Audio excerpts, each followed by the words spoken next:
भारत सरकार युव व्यापार और क्रीड़ा मंत्रालय अधीनस्थ मो भारत कलाहांडी शाखा तरफ आज मो रामपुर ब्लॉक रामकृष्ण अनाथ आश्रम परिसर में अंतर्जातीय वरिष्ठ नागरिक दिवस पालन करा जायछि। वरिष्ठ नागरिक मानक अवदान ज्ञान सम्मान एवं आवश्यकता को स्वीकार करने वयस्क लोक मान सर्वदा आमको सठिक मार्ग देखाइबा सहित आमको सुरक्षा दियंती। जीवन में प्रत्येक भूल ठीक विचार मध्य करिथांती। आमको छोटरू बड़ करने सहित आमर सबु अली सही थांती।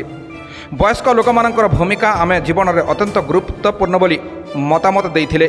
परे अनाथ वृद्ध लोक मानकु नै संगीत और बंधु मिलन भली मनोरंजन कार्यक्रम करा जायथिला। आयोजित कार्यक्रम में मुख्य अतिथि भाव में रामकृष्ण आश्रम संपादक स्वामी अशोक नंदजी, सह संपादक स्वामी वीरेश नंदजी, मुख्य वक्ता भावे मो रामपुर राजा तथा पूर्वतन अध्यक्ष बुधेन्द्र प्रताप सिंह देव, डॉक्टर लोकनाथ साहू, प्रकृति बंधु ललित मोहन भई उपस्थित रही।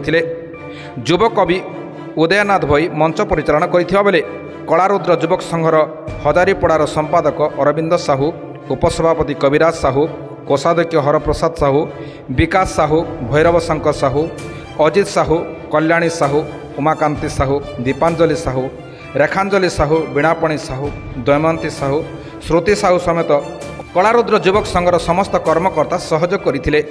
शेष में प्रकृति बंधु सनत कुमार साहू समस्त को हृदयर सहित धन्यवाद अर्पण करथिले। मो रामपुर गोकुल साहू रिपोर्ट, निर्मल टीवी।